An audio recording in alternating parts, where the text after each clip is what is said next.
नमस्कार दोस्तों, मेरा नाम है विजय कुमार। आप देख रहे हैं कॉमिक्स पिटारा चैनल को। तो चलिए दोस्तों, राज कॉमिक्स में बांकेलाल के इस हास्य और मज़ेदार कॉमिक्स को शुरू करते हैं, जिसका नाम है बांकेलाल और बक्कासुर। और ये कॉमिक्स बांकेलाल के लोक यात्रा सीरीज की कॉमिक्स है। इसके पहले कि मैंने सारे कॉमिक्स को अपने चैनल पर अपलोड कर दिया है, तो आप हमारे बांकेलाल कॉमिक्स प्लेलिस्ट को चेकआउट कर सकते हैं।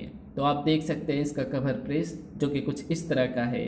ओके, तो चलिए इसकी शानदार स्टोरी को शुरू करते हैं। कंकड़ बाबा की सांप की अवधि समाप्त होने पर बांकेलाल और विक्रम सिंह पृथ्वी पर तो आ पहुंचे थे, किंतु मुसीबतों ने अभी भी उनका पीछा ना छोड़ा था।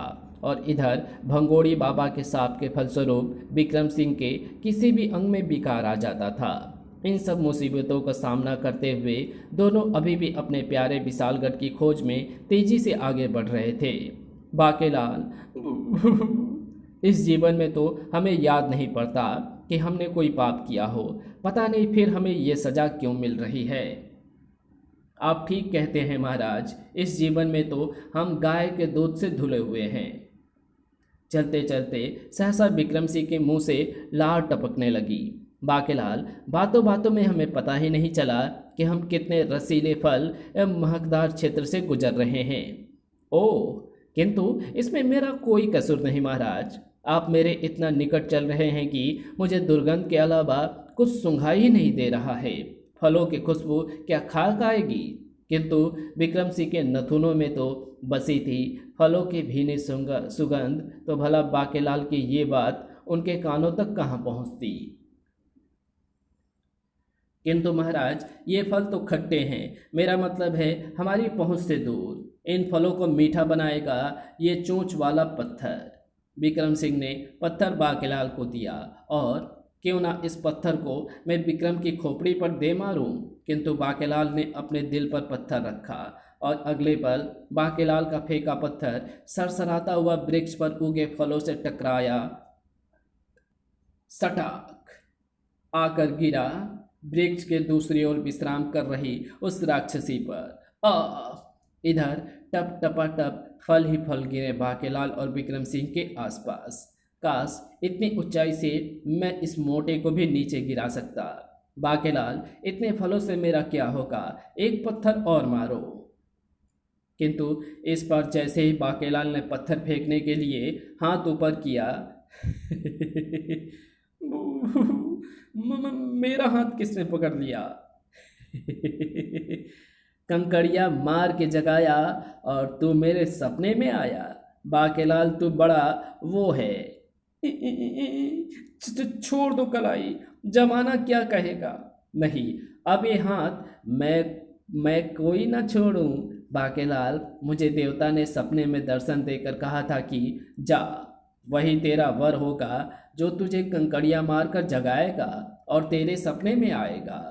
क्या? कोई ना मतलब कभी नहीं। बांकेलाल, मैं तुझे कोई ना जाने दूं।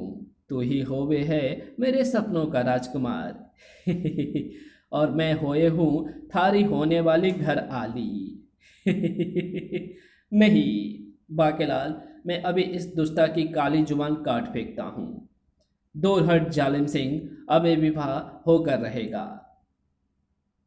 उसी वन के एक अन्य स्थान पर, आजा आजा मैं हूँ भक्त तेरा, हे देवता। आज लंगड़ी टांग पर खड़े तेरी तपस्या करते मुझे 2 बरस होने को आए। मंदिरा के 500 मटके मैं तुझे भेंट में चढ़ा चुका हूँ। ग्रीष्म, शीत, वर्षा ऋतु, आंधी तूफान और मेरे सिर पर आकर पड़ी चील कौवे की बीटे भी मुझे विचलित ना कर सकी। मुझे तेरे दर्शन कब होंगे देवता? और तभी जैसे चमत्कार हो गया। हुरुम!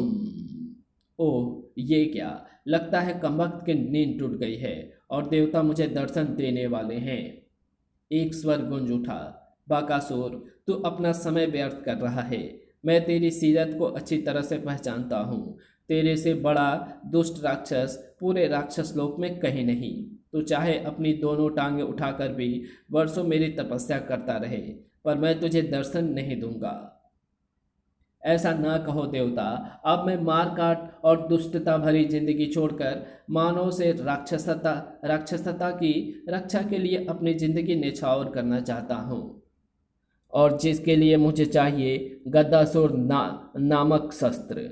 तुझे वो शस्त्र नहीं मिल सकता बकासुर। जा, अपने घर लौट जा। मुझे वापस पहुंचने में देर हो गई तो मेरी बीवी मुझे घर से निकाल देगी। सहसा बकासुर के स्वर में क्रोध झलकने लगा।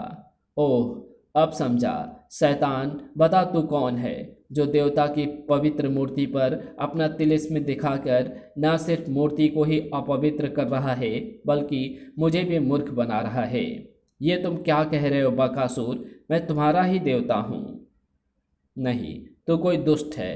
अगर तू देवता है तो मेरे सामने आ और मुझे गद्दासुर देकर दिखा। तुझे मैं गद्दासुर नहीं दूंगा। तेरी पोल खुल चुकी है। तू अवश्य ही कोई बहुरूपिया शैतान है। तू मेरा देवता नहीं है, मैं तेरा देवता हूँ। ये देख, तू शैतान है। मेरे देवते का रूप धरकर तू मुझे धोखा देना चाहता है। ठहर जा, मैं अभी तेरे टुकड़े टुकड़े किए देता हूँ। नहीं, ये देख मूर्ख, गद्दासुर केवल हमारे पास है। हाँ, अब मुझे यकीन आ गया कि आप ही मेरे देवता हैं। जय हो देवता की। बाकासुर, तेरे चक्कर में मुझे बहुत देर हो चुकी है। अब मैं घर जाता हूँ। ला, गद्दासुर मुझे वापस दे दे। देवता जी, आपको क्या नहीं मालूम कि गद्दासुर की ताकत का मुकाबला करने की ताकत आप में भी नहीं है। उफ, ये हमने क्या किया? इस दुष्ट के प्रपंच में फंसकर हमने गद्दासुर उसे सौंपकर उसकी मनोकामना पूर्ण कर दी। अब तो मेरी बीवी मुझे कच्चा चबा जाएगी क्योंकि घर पहुंचने में हमें बहुत देर हो गई है। उधर बाकासुर बढ़ा चला जा रहा था अब अपनी बस्ती की ओर कि सहसा कुछ सोचकर वो रुक गया और 2 वर्ष पूर्व जब मैं सोया था तो मुझे एक स्वप्न आया था। ये कंकड़ उठा लेता हूँ। आज मेरा वो स्वप्न भी अवश्य पूर्ण होगा। जय हो महान देवता की। उधर राक्षस बस्ती में भी जा पहुंची वो राक्षसी। राजकुमारी छप्पन छोरी की जय। राजकुमारी छप्पन छोरी की जय। ओह पुत्री छप्पन, राजकुमारी जी, ये सारे राक्षस कहीं मुझे भून कर तो नहीं खा जाएंगे? ओह, ये तो राक्षसी तो राक्षस बस्ती की राजकुमारी निकली। पिताश्री, ये रहा मेरे सपनों का राजकुमार। इसका नाम है बाकेलाल। क्या? सारे राजदरबार में सन्नाटा खींच गया। एक मानव को चुना राजकुमारी ने अपना जीवन साथी। राक्षस राज बदमिजाज के मस्तक पर बल पड़ गए। पुत्री, ऐसा कहकर तुमने राज परंपरा का अपमान किया है। महामंत्री ने राक्षस राज की बात का समर्थन करते हुए कहा। महाराज ठीक कह रहे हैं राजकुमारी। मानो हमेशा से राक्षसों का भोजन बनते चले आए हैं। ये युवक तुम्हारा पति बनने के लायक नहीं। महामंत्री भोटू राज ठीक कह रहे हैं पुत्री। तुम इस युवक को सिंह कबाब बनाकर खा जाओ और इसके रक्त से स्नान करके राज परंपरा की शोभा बढ़ाओ। बेटा बाकेलाल बन लिया अब तो विशालगढ़ का राजा।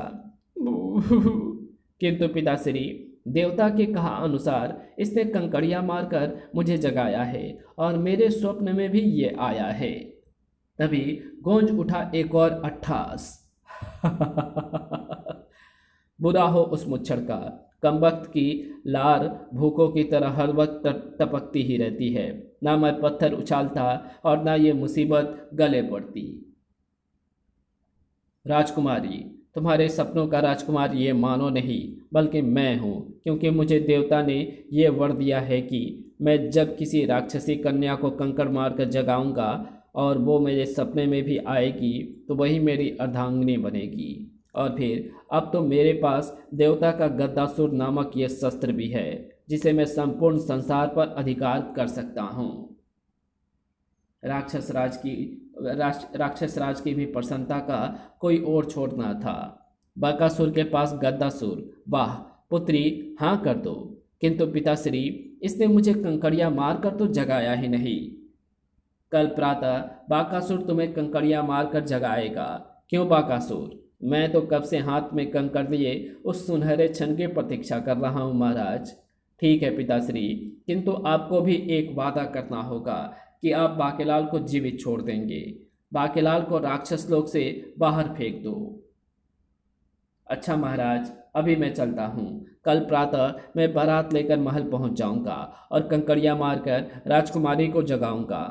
वाह बाकासुर, तुम जैसा दामाद मुझे और कहाँ मिलता।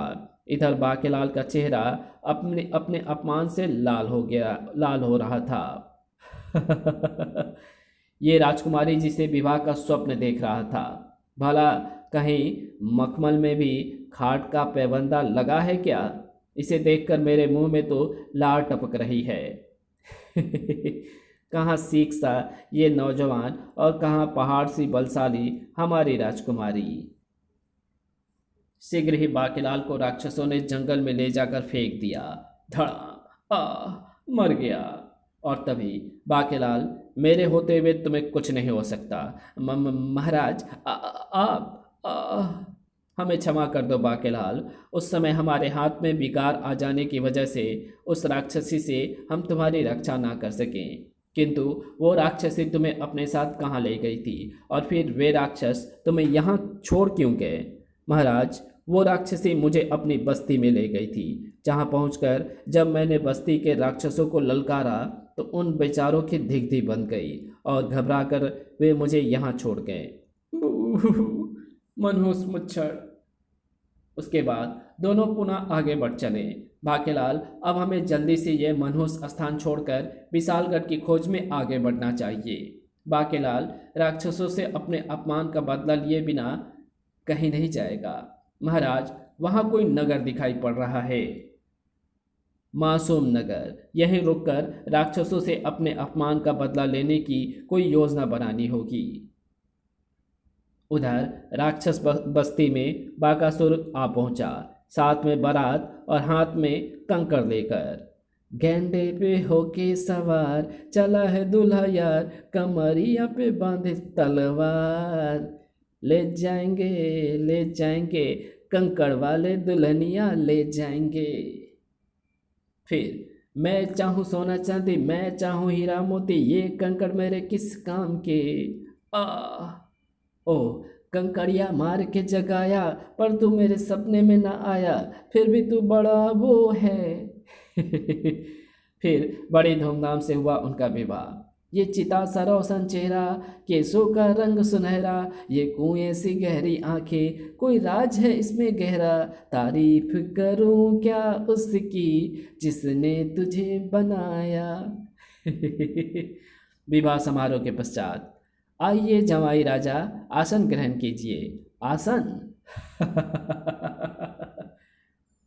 ये आसन आप स्वयं ग्रहण करें महाराज। जमाई राज, ये आप क्या कह रहे हैं? जमाई राज नहीं, राक्षस राज कहो। आज से हम सिंहासन पर बैठेंगे। बोलो राक्षस राज की। अरे बोलो भाई। क्रोध आने लगा बाकासुर को। बोलो। स्वामी, ये आप क्या कह रहे हैं? आपको ये सब करना शोभा नहीं देता है। स्वामी, ये आप क्या कर रहे हैं? आपको ये सब करना शोभा नहीं देता। चुप कर, वरना चुटिया पकड़कर जंगल के सबसे ऊंचे वृक्ष पर टांग दूंगा तुझे। मेरी बीवी होकर जुबान चलाती है। और इस प्रकार बाकासुर ने किया राक्षस लोक के सिंहासन पर कब्जा। इधर विक्रम सिंह और बाकेलाल सड़क सड़क महाराज, कठोर सिंह की सवारी निकलने वाली है और तुम बीच सड़क पर तफरीह कह रहे हो। जानते नहीं राज्य के कठोर नियम। हाँ, हमें क्षमा करें सैनिक जी, हमसे भूल हो गई। महाराज, ये आपने क्या किया? मैं तो उस कमबख्त सैनिक को मजा चखाने वाला था। कमबख्त ने कितने जोर से कोड़ा मारा है। बाकेलाल, राजकार्य में हस्तक्षेप का परिणाम भयानक होता है। क्रोध थूक दो। थू। महाराज, जिस राह से गुजरेंगे उसे गंदा करता है। बाकेलाल, मैंने तो तुम्हें गुस्सा थूकने को कहा था। तभी राजा कठोर सिंह की सवारी निकली। राजा कठोर सिंह जिंदाबाद। राजा कठोर सिंह की जय। बेटे कठोर सिंह, तुझे सिंहासन से ना उतरवा दिया तो मेरा भी नाम बाकेलाल नहीं। किंतु बेचारे क्या जानते थे कि अभी तो मुसीबतें शुरू हुई हैं। सेनापति बेढंगा सिंह, इन दोनों ने हमारी जय जयकार ना करके हमारा अपमान किया है। इन्हें हमारे घोड़े के स्थान पर जोत दो।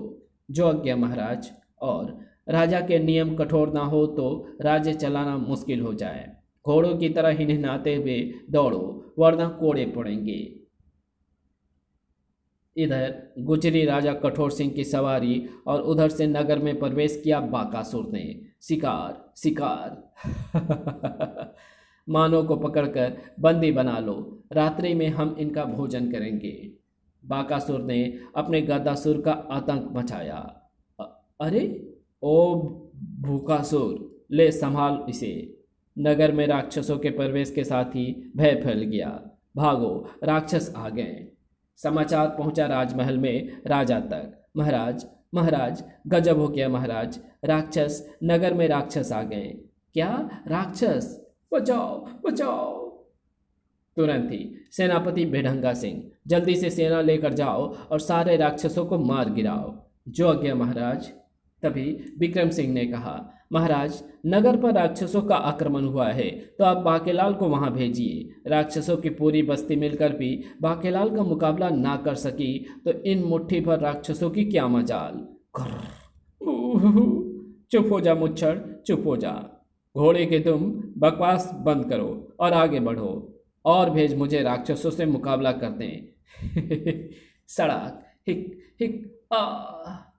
और रथ तेजी से महल में प्रवेश करता चला गया। ईश्वर का लाख लाख शुक्र है कि राक्षस उस समय नहीं आए जिस समय मेरी सवारी नगर से गुजर रही थी। उधर सेनापति बेढंगा सिंह अपने सैनिकों को साथ लेकर नगर में तांडव मचाते हुए राक्षसों के बीच आ पहुंचा। मार डालो इन राक्षसों को। ओ राक्षसता के दुश्मन, मानव सैनिक, चल मेरे गेंडे, दुश्मनों में खलबली मचा दे। खलबली मचाने के लिए आगे बढ़ा गेंडा। बाकासुर का गद्दासुर भी तबाही मचाने को आगे बढ़ा। साएं साएं बचो। बाकासुर ने पुनः घुमाया गद्दासुर। इस बार नहीं बचोगे। साएं बच गए। मारो। मारा, भाले नहीं लगे। और इस बार ये सैनिक ना बच पाए गद्दासुर के वार से। धाड़ धाड़ आई। सेनापति बेढंगा सिंह ने बाकासुर को रोकने की चेष्टा की, किंतु मेरे पास है गद्दासुर, मुझे कोई हानि नहीं पहुंचा सकता। बचाओ। मर गया। और फिर बाकासुर वापस लौट गया। हम फिर आएंगे। बाकासुर के पास था गद्दासुर। ओह, तभी हम मानव का कोई भी वार नहीं चल पाया। और उस रात्रि बाकेलाल का मस्तिष्क तीव्र गति के साथ चल रहा था। बाकेलाल राक्षसों और राजा कठोर सिंह से अपना अपमान का बदला लेने के लिए जल्दी सोच कोई तरकीब। अचानक याहू, सोच गई तरकीब। अब शीघ्र ही गद्दासुर होगी मेरे पास। उसके बाद बाकेलाल अपनी योजना पर मन ही मन प्रसन्न होता हुआ गहरी नींद सोने चला गया। जबकि इधर राक्षस महल में, महाराज, आपने उनका सिंहासन हथिया लिया। इस गम में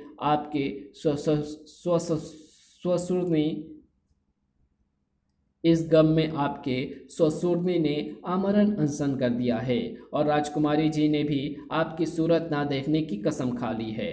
क्या कहा? राजकुमारी ने मेरी सूरत ना देखने की कसम खाई है, पर मैंने तो नहीं। हमारे ससुर जी के लिए बढ़िया तरी वाला गोश्त हम लेकर हमारे साथ चलो। हम स्वयं अपने हाथों से उनका अनशन तोड़ेंगे। जो आज्ञा महाराज। तभी महाराज की जय हो। महाराज, प्रजा बागी हो रही है। प्रजा सिंहासन पर केवल राक्षस राज बदमिजाज को ही देखना चाहती है। क्या? उफ, बुरी खबर। हम उन बागियों का सिर गद्दासुर से फोड़ देंगे। अच्छी खबर। बागियों का सिर सचमुच बाकासुर ने गद्दासुर से फोड़ दिए। फटाक फटाक। इधर बाकेलाल उस रात विक्रम सिंह को गच्चा देकर बाहर निकल आया। अब मुझे प्रवेश करना होगा राक्षस महल में और हथियानी होगी गद्दासुर। किंतु राक्षस महल में प्रवेश से पूर्व मुझे अपना वेश परिवर्तित करना होगा एक राक्षस सैनिक में। उस समय उस वृक्ष के कारण राक्षस महल की चार दीवारी में प्रवेश करने में बाकेलाल को कोई कठिनाई महसूस नहीं हुई। चलो, एक काम तो आसानी से निपट गया। और फिर बाकेलाल अभी कुछ ही दूरी पर आगे बढ़ा था कि रुक जाओ, कौन हो तुम? गुप्तचर, महाराज को एक जरूरी सूचना देनी है। कहाँ है महाराज? ओह, अपने शयन कक्ष में जाओ। उसी समय एक अन्य कक्ष में पिताश्री मैना कहती थी कि आप मेरा विवाह उस बाकेलाल से ही हो जाने दें, किंतु आपने मेरी एक ना सुनी और ऐसा दुष्ट पति पाकर मेरे तो भाग्य ही फूट गए। हम अपनी भूल पर शर्मिंदा हैं पुत्री, किंतु फिक्र ना कर, हम इस कैद से निकलकर स्वयं उस दुष्ट को मृत्यु दंड देंगे। महाराज, हमें अब और देर नहीं करनी चाहिए। मेरे वफादार रसोइये ने बाकासुर के भोजन में नींद की दवा मिला दी होगी। हमें आज और अभी इस कैद से निकलकर उस दुष्ट का अंत कर देना चाहिए। तुम ठीक कहते हो महामंत्री। महाराज, अच्छा अवसर है। दोनों पहरेदार सो रहे हैं और उस कैद से बाहर आते ही उनका सामना हो गया राक्षस रूप धरे बाकेलाल से। महाराज, आप कौन हो तुम? और इस प्रकार चोरी छिपे? ओह, तुम्हारे हाथों में तो गद्दासुर है और मुझे तो तुम्हारी आवाज़ भी पहचानी सी लग रही है। अरे हाँ, ये आवाज़ तो बाकेलाल की है। इसका मतलब तुम बाकेलाल हो? मर गए, इसने तो मेरी आवाज़ से ही मुझे पहचान लिया है। बेटा बाकेलाल, गद्दासुर तेरे हाथ में है, भाग। उफ! बाकेलाल, रुक जाओ। आ तभी महामंत्री सरसराय से स्वर में बोला, महाराज जल्दी कीजिए, भागिए यहाँ से। पहले हमें गद्दासुर बाकेलाल से हथियानी होगी। बाकेलाल का रास्ता रोकने की हिम्मत केवल 4 राक्षसों ने की और परिणाम स्वरूप तड़ाक धड़ाम। उफ! बाकेलाल मुख्य द्वार खोलकर तेजी से बाहर निकलता चला गया। उफ! गड़बड़ होते होते रह गई। बाकेलाल के पीछे पीछे ही बाहर निकले राक्षस राज, राजकुमारी छप्पन चूड़ी और महामंत्री। पता नहीं बाकेलाल गद्दासुर चुरा कर क्या करना चाहता है। ये तो बाकेलाल ही बता सकता है महाराज, किंतु हम इस कैद से बाकेलाल के कारण ही निकल पाए हैं। इधर महल में मचा हंगामा और जब बाकासुर की नींद टूटी तो महाराज गजब हो गया, कोई गद्दासुर चुरा कर भाग गया है और राजकुमारी जी के साथ पूर्व महामंत्री और महाराज में महल से गायब हैं। क्या? हाय, मेरी गद्दासुर तो सचमुच गायब है और वो खिड़की भी खुली हुई है। उफ! चोर जरूर उस खिड़की से भीतर आया होगा। तभी महाराज, महल की राहदारी में ये नकली सिंह पड़े मिले हैं। क्या? ओह, इसका मतलब कोई मानव राक्षस का भेष धरकर राक्षस महल में आया था। सैनिक सेनापति को बोलो कि सेना तैयार करें, हम इसी वक्त मानव पर आक्रमण करेंगे। जाओ। गद्दासुर ना मिली तो हम जोगी बन जाएंगे। शीघ्र ही अपनी सेना लेकर बाकासुर मानव पर आक्रमण करने निकल पड़ा। इधर कोटर वाले एक वृक्ष के पीछे छिपे बाकेलाल को ढूंढ निकाला महामंत्री ने। बाकेलाल, तुम्हारे साथ जो कुछ हुआ हम उससे बहुत शर्मिंदा हैं। उस दुष्ट बाकासुर ने हमारे सिंहासन पर अपना अधिकार कर लिया है। ये गद्दासुर हमें सौंप दो ताकि हम उस दुष्ट का अंत कर सकें। हाँ बाकेलाल, तुमने मुझे कंकड़ियाँ मार कर जगाया और तुम ही मेरे सपनों में आए, इसलिए तुम ही मेरे स्वामी हो। ओह, तो ये बात है। इन्हें मालूम नहीं कि ये नकली गद्दासुर है, किंतु अगर मैंने ये गद्दासुर भी इन्हें सौंप दी तो फिर मेरे बदले की आग कैसे ठंडी होगी और मेरी योजना का क्या होगा, जिसकी कामयाबी के रूप में मुझे मिलेगा मासूम नगर का राज सिंहासन। असली तो मैंने इस वृक्ष की कोटर में ही छिपा दी है। मन ही मन कुछ सोचता हुआ बाकेलाल कह उठा, महाराज मुझे पता लग चुका है कि और इसीलिए मैंने गद्दासुर को चुराने की योजना बनाई है। किंतु महाराज, बाकासुर ने मासूम नगर में मानव पर जो तबाही मचाई है उसका दंड उसे देने की कसम राजा कठोर सिंह ने खाई है। अब अगर मैंने ये गद्दासुर आपको दे दी तो उनकी कसम का क्या होगा? बाकेलाल, क्यों ना हम तुम्हारे महाराज कठोर सिंह के साथ मिलकर बाकासुर पर आक्रमण करें? मुझे मंजूर है। बाकेलाल ने राक्षस वाला छद्म रूप त्याग दिया और राक्षस राज महामंत्री और राजकुमारी छप्पन चोरी के साथ मासूम नगर की ओर चल पड़ा। वाह, ये तो और भी बढ़िया हो गया। अब आएगा मजा। एक तरफ होंगे कठोर सिंह, राक्षस राज बदमिजाज इत्यादि की सेना, तो दूसरी ओर बाकासुर की सेना। सभी आपस में लड़ मरेंगे तो बचेंगे राज सिंहासन, जो होंगे मेरे। क्योंकि गद्दासुर है मेरे पास। इधर इस प्रकार बाकेलाल की चाल सफल हो रही थी। ठीक है, मुझे मंजूर है, किंतु राक्षस राज, आज के बाद तुम्हारे राक्षस हमारे नगर में आकर उत्पात नहीं मचाएंगे, और बाकेलाल के साथ इस युद्ध में मैं भी आप सबके साथ हूँ। हमें मंजूर है। महाराज, राक्षसों की सेना बाकासुर के नेतृत्व में मानव पर आक्रमण करने आ रही है। ओह, फिर राजा कठोर सिंह के नेतृत्व में निकली एक और सेना। अच्छा हुआ मैंने गद्दासुर बाकेलाल को दे दी, अन्यथा युद्ध में मुझे सबसे आगे रहना पड़ता। इस प्रकार रणभूमि में दोनों सेनाएं आमने सामने आ पहुंची। महाराज, आपके रहते गद्दासुर मेरे हाथों में शोभा नहीं देती। नहीं बाकेलाल, गद्दासुर तुम ही चलाओ। ये मुच्छर मेरे क्रियाक्रम करवा कर ही छोड़ेगा। कमबख्त मुझे युद्ध में भी घसीट लाया। अब क्या होगा? इस नकली गद्दासुर से मैं युद्ध लड़ा तो मारा ही जाऊंगा। बाकासुर गेंडे पर सवार अपनी सेना के साथ दौड़ा आ रहा था। ओह, तो मेरे ससुर जी, राजकुमारी और पूर्व महामंत्री भी मानव से मिल गए हैं। अब मैं इन्हें भी जीवित नहीं छोड़ूंगा। भयानक युद्ध छिड़ गया। मारो मारो बाकेलाल, गद्दासुर चलाकर सबको समाप्त कर दो। मारो मारो। लेकिन ये क्या? धाड़। ये प्राप्त कर दी मैंने अपनी गद्दासुर। अब तुम सबका मेरे हाथों से बचना मुश्किल है। तड़ाक। महामंत्री भयभीत स्वर में चिल्ला उठा। महाराज, बाकासुर ने गद्दासुर फिर से प्राप्त कर ली है। फिर तो भाग निकलना चाहिए। नहीं, हम इस दुष्ट का मुकाबला करेंगे। इधर राजकुमारी छप्पन चोरी अपनी तलवार के साथ सामने आ गई बाकासुर के। दुष्ट पति, अब मैं तुझे समाप्त कर दूंगी। दुष्ट पत्नी पति को मारेगी तो पाप लगेगा, अगले जन्म में मानव का रूप मिलेगा। इधर नीचे गिरने के बाद बाकेलाल की आंखें खुली तो राजकुमारी को उसके पास उछाल फेंका था बाकासुर ने। बाकेलाल की सिट्टी पिट्टी हो गई गुम। उफ, ये बाकासुर तो इधर ही आ रहा है। उफ, अब ये मुझे भी जीवित नहीं छोड़ेगा। बाकेलाल, कुछ करो। इधर राक्षस राज बदमिजाज ने बाकेलाल एवं राजकुमारी को तीव्र धक्का दे दिया। बचो बाकेलाल, बचो पुत्री। और धड़ाम की आवाज़ के साथ वो कोटर वाला वृक्ष जड़ से उखड़कर अलग जा गिरा। और अरे, एक और गद्दासुर। तभी आ पहुंचा बाकासुर। इसी पर राक्षस राज बदमिजाज ने किया उस पर असली गद्दासुर का वार। धाड़। बाकासुर शीघ्र ही पुनः खड़ा हुआ और ओह नहीं, ये क्या? गद्दासुर कैसे टूट गया? इसका मतलब असली ससुर जी के पास है। फिर अगले ही बार में राक्षस राज ने बाकासुर के सिर के कई टुकड़े कर दिए। तड़ाक। आई। बाकासुर के मरते ही राक्षसों ने तुरंत युद्ध बंद कर दिया। तब बाकेलाल, ये कैसा रहस्य है? ये दूसरा गद्दासुर एकाएक कहाँ से आ गया? बेटा बाकेलाल, एक बार फिर तेरी सारी योजनाओं की टांग टूट चुकी है। चल शुरू हो जा।